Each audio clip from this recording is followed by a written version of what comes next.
HIV viral load के बारे में इस वीडियो में हम जानेंगे। HIV वायरल लोड का मतलब क्या होता है। HIV पॉजिटिव इंसान के अंदर 1 ml खून में HIV के कितने वायरस है उसको कहते हैं HIV viral load. HIV viral load का रिपोर्ट किसको नहीं कराना चाहिए?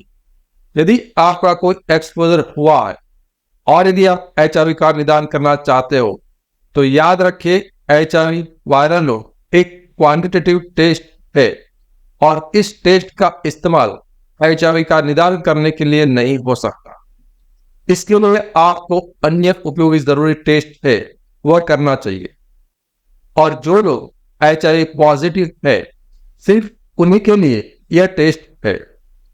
तो जो HIV पॉजिटिव लोग होते हैं उसको इलाज से पहले ये टेस्ट कराने की जरूरत है या नहीं? तो सब पहली बार HIV का इलाज चालू करने के लिए ये टेस्ट करना कंपल्सरी नहीं है। सिर्फ 10% मेडिसिन ऐसी है कि उसको चालू करने से पहले इस रिपोर्ट की जरूरत हो सकती है। अन्यथा ज्यादातर केस में इस टेस्ट का इस्तेमाल करने की जरूरत नहीं है।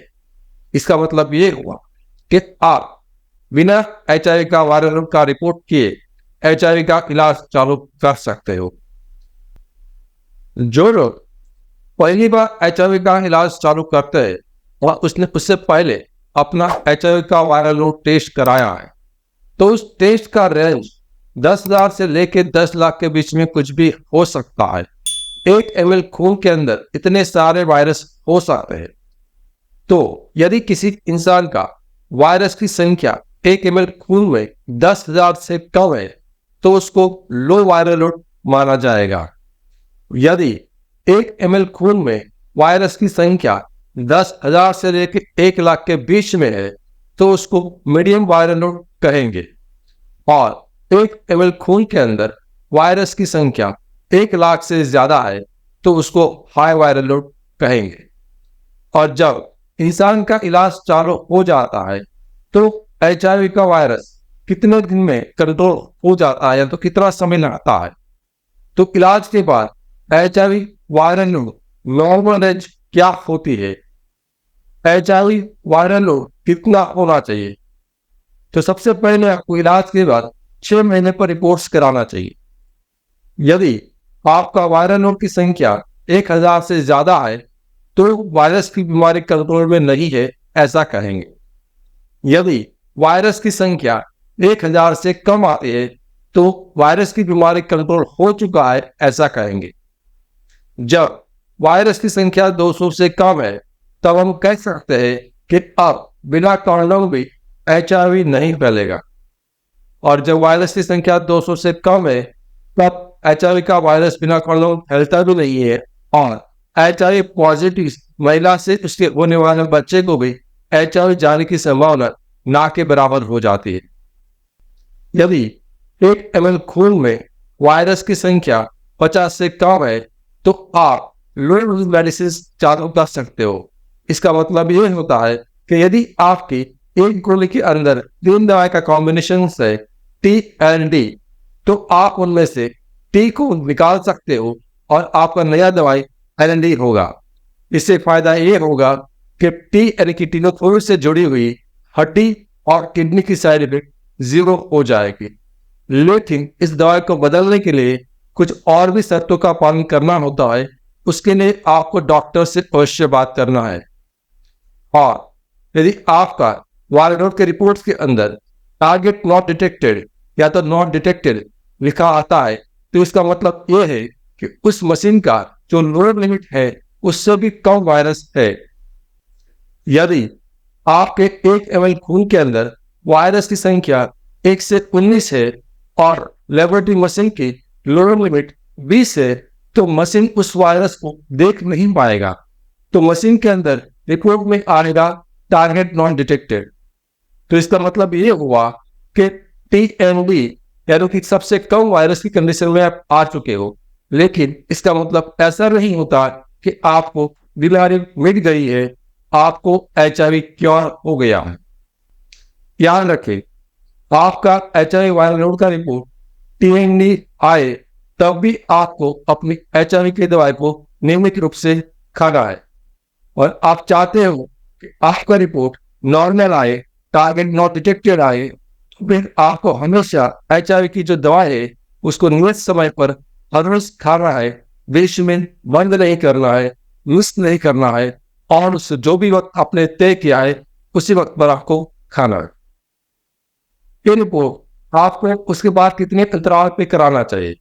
तो दवाई चालू किया है उसके बाद पहली बार 6 महीने के अंतराल पर, और उसके बाद साल में एक बार आपको कम से कम कराना चाहिए।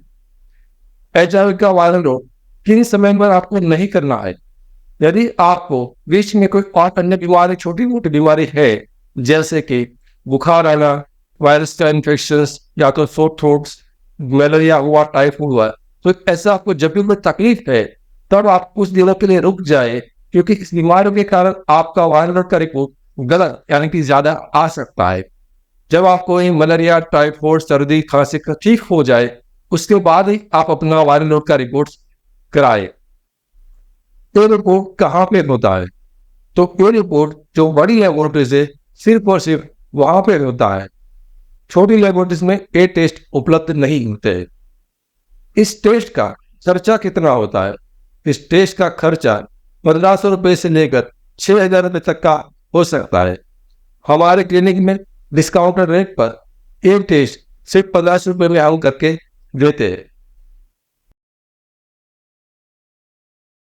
याद रखें, आज के समय में 2024 में दुनिया में किसी भी देश में, दुनिया के 200 देश है, तो किसी भी देश में कोई भी डॉक्टर या कोई भी इंसान आपको HIV फ्री नहीं कर सकता, आपको HIV नहीं मिटा सकता।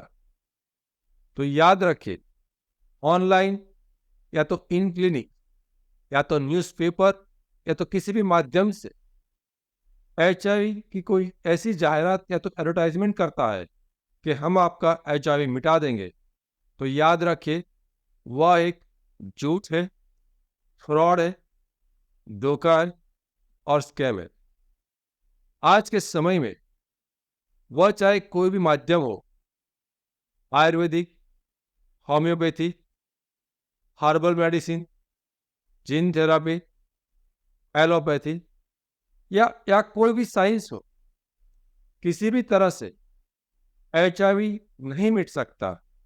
इसलिए HIV के मिटाने के चक्कर में आप अपना स्वास्थ्य, समय और संपत्ति तीनों का नुकसान कर सकते हो। इसीलिए HIV की मिटाने की लालच में ना आए और किसी भी किस्म के फ्रॉड और स्कैम के शिकार ना बने। हमारा मिशन है HIV पॉजिटिव को स्वस्थ और संपूर्ण जीवन देना, और हमारा विजन है श्रेष्ठ इलाज के साथ HIV के बारे में पर्याप्त समझ देना। मैं HIV AIDS specialist doctor Ketan Ranpariya पिछले 17 सालों में 12,000 से भी अधिक पेशेंट का कंसल्टेशन कर चुका हूं। यह चैनल HIV के एक्सपर्ट डॉक्टर द्वारा संचालित है और यहां पर जानकारी विज्ञान के आधार पर दी जाती है। लेकिन याद रखिए, समय के साथ विज्ञान बदल सकता है। यहां पर कही गई बातें एक आम जानकारी के लिए है। कभी भी किसी भी किस्म की जानकारी को अपने जीवन में लागू करने से पहले HIV एड्स स्पेशलिस्ट डॉक्टर से व्यक्तिगत रूप से राय लेना अत्यंत आवश्यक है। यदि आप HIV ट्रीटमेंट के बारे में और जानकारी पाना चाहते हो तो स्क्रीन की लेफ्ट साइड के प्लेलिस्ट को क्लिक करें, और यदि आप HIV की मेडिसिन के बारे में अधिक जानकारी पाना चाहते हो तो स्क्रीन के राइट साइड पर दिए गए प्लेलिस्ट पर क्लिक करें।